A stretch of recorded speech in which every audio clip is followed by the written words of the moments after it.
Yang terakhir, melaksanakan prokes dengan memakai masker yang benar selama di lingkungan Masjid Babu Taubat. Demikianlah yang dapat kami sampaikan. Terima kasih atas perhatiannya dan mohon maaf atas kekhilafan. Billahi taufik wal hidayah. Wassalamualaikum warahmatullahi wabarakatuh. Pada Pak Ustadz, bila sudah mulai waktunya dipersilakan.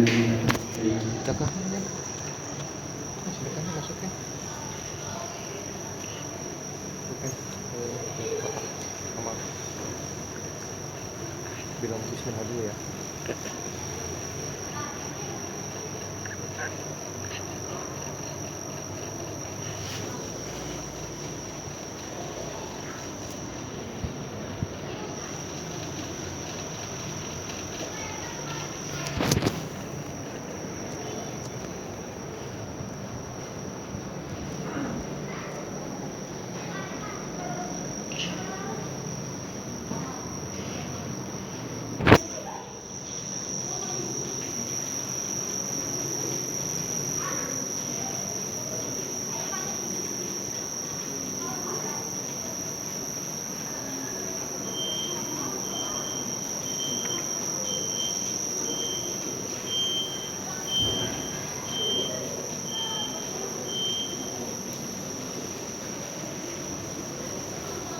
Assalamualaikum warahmatullahi wabarakatuh.